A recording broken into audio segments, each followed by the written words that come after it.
کہ جب میں دین کی طرف آیا تھا تو واقعی شروع میں نا یہ خوف ہوتا تھا کہ یار دوست چھوٹ جائیں گے یا دوست چھوڑ کے چلے جائیں گے. دوسرا فیملی کا بھی ایک پریشر ظاہر ہے ہوتا ہے.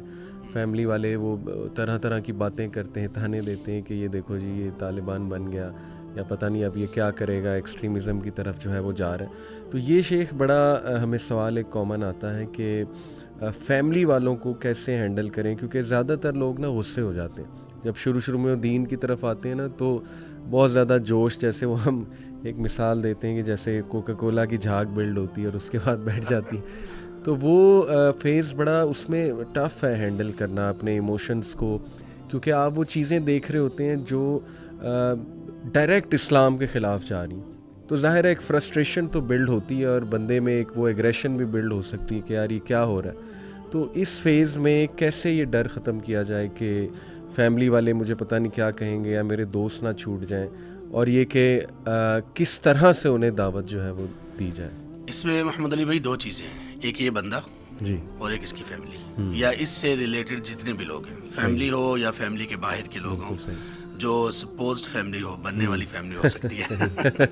نوجوانوں کے اس سلسلے میں زیادہ تر ایشو یہ ہوتا ہے کہ یار فلاں کو کیسے چھوڑوں, اس سے تو بڑی اپنی یاری ہے, آنا جانا ہے, وہ جو دوستی کالج اور یونیورسٹی کی ہوتی ہے آپ بہتر جانتے ہیں.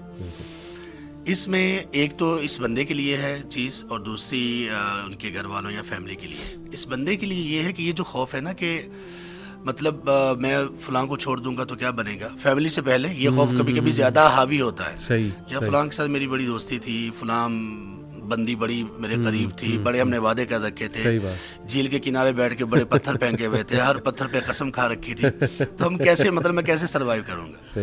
اس میں ان کو تھوڑا سا حوصلہ کرنے کی ضرورت ہے, اور ایک شعر یاد رکھنے کی ضرورت ہے. یونیورسٹی میں پڑھاتے ہوئے بچوں کو بھی سناتا تھا, مجھے نہیں معلوم کس کا شعر ہے, تھوڑی اونچ نیچ ہو جائے اس کے ساتھ, اس سے بھی معذرت کے ساتھ. وہ کہتا ہے کہ اس سے بچھڑے تو مر جائیں گے, کمال کا وہم تھا بخار تک نہ ہوا. کمال, بالکل سچ. یہ ایسے ہی ہوتا ہے, بندے کو لگ رہا ہوتا ہے کہ یار یہ میری زندگی, یہ بندہ یہ بندی, اگر اس سے میں بچھڑ گیا نا تو بات ساری ختم ہو جائے گی. صحیح بات. وہ کچھ بھی نہیں ہوتا, بخار بھی نہیں ہوتا, یقین کریں کہ زکام تک نہیں ہوتا, کچھ بھی نہیں ہوتا. یہ پہلے اپنے ذہن سے نکال دیں وہ, اور پھر وہ یہ دیکھیں کہ اللہ کے بندے اور اللہ کی بندی, تم کس کو چھوڑ رہے ہو اور کس کے لیے چھوڑ رہے ہو. سبحان اللہ.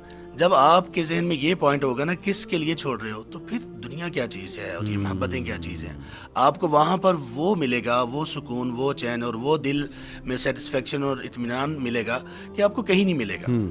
دوسرے نمبر پر فیملی کا جو خوف ہے, فیملی کا ایشو یہ ہے کہ فیملی والوں کو ایک بات یہ چاہیے ان اللہ کے بندوں کو کہ آپ کا بیٹا اگر چینج ہوا ہے تو کیا چینج اس میں آیا ہے. پہلے وہ جو تھا اب اس میں کیا چینج آیا ہے. صرف یہ چینج آیا ہے کہ وہ اپنے کریٹر کے سامنے اس نے زیادہ بو ڈاؤن شروع کر دیا ہے, زیادہ وہ اپنے خالق کے قریب تر جانے کی کوشش کر رہا ہے. مساجد کی طرف اور مسجد سے متعلق لوگ یا وہ لوگ جو پریکٹسنگ لوگ ہیں ان کے ساتھ اٹھنا بیٹھنا شروع کر دیا. آپ کو اس میں ایشو کیا ہے؟